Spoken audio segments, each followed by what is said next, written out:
ಮಾನಸಿಕ ವ್ಯಕ್ತಿಯನ್ನು ಗುಣಪಡಿಸಿ ಮನೆ ಮಂದಿಯನ್ನ ಪತ್ತೆಗೊಳಿಸಿ ಹಸ್ತಾಂತರಿಸುವಲ್ಲಿ ಉಡುಪಿ ಜಿಲ್ಲಾ ನಾಗರಿಕ ಸಮಿತಿ ಯಶಸ್ವಿಯಾಗಿದೆ. ಕೆಲವು ದಿನಗಳ ಹಿಂದೆ ಮಾನಸಿಕ ಅಸ್ವಸ್ಥನ ಉಗ್ರವರ್ತನೆಯಿಂದ ಕೆಲ ಹೊತ್ತು ಶ್ರೀಕೃಷ್ಣ ಮಠದ ಪರಿಸರದಲ್ಲಿ ಭಯದ ವಾತಾವರಣ ಸೃಷ್ಟಿಯಾಗಿತ್ತು. ಸಾರ್ವಜನಿಕರು, ಯಾತ್ರಿಕರು ಏನೂ ಮಾಡಲಾಗದೆ ಅಸಹಾಯಕರಾಗಿದ್ದರು. ತಕ್ಷಣ ಸ್ಥಳಕ್ಕೆ ಧಾವಿಸಿ ಬಂದ ಸಮಾಜ ಸೇವಕ ನಿತ್ಯಾನಂದ ಒಳಕಾಡು ಅವರು ಯುವಕನನ್ನ ಸಾರ್ವಜನಿಕರ ಸಹಕಾರದಿಂದ ವಶಕ್ಕೆ ಪಡೆದುಕೊಂಡರು. ಬಳಿಕ ಹೊಸ ಬದುಕು ಆಶ್ರಮದಲ್ಲಿ ಪುನರ್ವಸತಿ ಕಲ್ಪಿಸಲಾಯಿತು. ಬಳಿಕ ಯುವಕನನ್ನು ಆಶ್ರಮದ ಸಂಚಾಲಕ ವಿನಯ್ ಚಂದ್ರ ಮಾನಸಿಕ ಸಹಜ ಸ್ಥಿತಿಗೆ ಬರುವ ಹಾಗೆ ಚಿಕಿತ್ಸೆ ಮಾಡಿದ್ರು. ನಂತರ ಮನೆಯವರನ್ನ ಪತ್ತೆ ಮಾಡಿ ಯುವಕನ ಅಕ್ಕ ಮತ್ತು ಬಾವ ಅವರಿಗೆ ಒಪ್ಪಿಸಲಾಯಿತು. ರಕ್ಷಿಸಲ್ಪಟ್ಟ ಯುವಕನ ಹೆಸರು ರಮೇಶ ಪರಶುರಾಮ, ತಂದೆ ವೀರಪ್ಪ, ಗದಗದ ನಿವಾಸಿ ಎಂದು ಹೇಳಿಕೊಂಡಿದ್ದನು.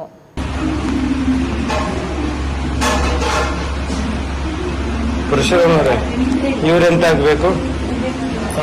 ಅಕ್ಕ ಆಗ್ಬೇಕು. ಇವರು ಮಗು ಯಾರದ್ದು? ಅಕ್ಕಂದ?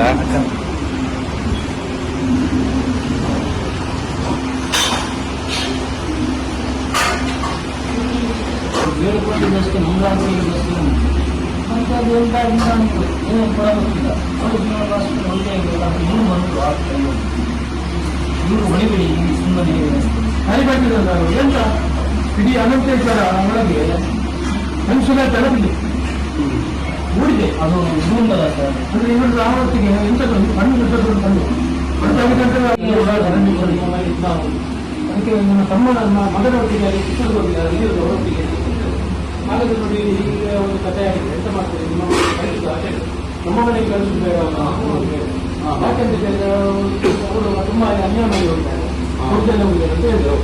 ಅದು ಪ್ರತ್ಯಾವಾಸಗಳು ನೋಡುತ್ತಿಲ್ಲ ಹೇಳಿದೆ. ಹಾಗಿರುವಾಗ ನಾನು ಎಂತ ಮಾಡಿದೆ, ಇದಾಗಬೇಕು ಇವರು ಪಾಪ ಇಲ್ಲಿ ನಾವು ಇದು ಮಾಡಬೇಕಾಗ್ತದೆ. ಇವರು ದುರುಪಯೋಗ ಇರುವಾಗ ಮೊಬೈಲ್ ಮತ್ತೆ ಈ ಡೈರಿ ಮೇಲೆ ಅದನ್ನು ನೀವು ಅವರಿಗೆ ಹಸ್ತಾಂತರ ಮಾಡಿ. ಏನಂತ ಇರಲ್ಲ ಸರ್, ಸುಮ್ಮನೆ ಅವರು ಸುಳ್ಳಾಗಿ ಬ್ರೇಕ್ ಮಾಡೋದು.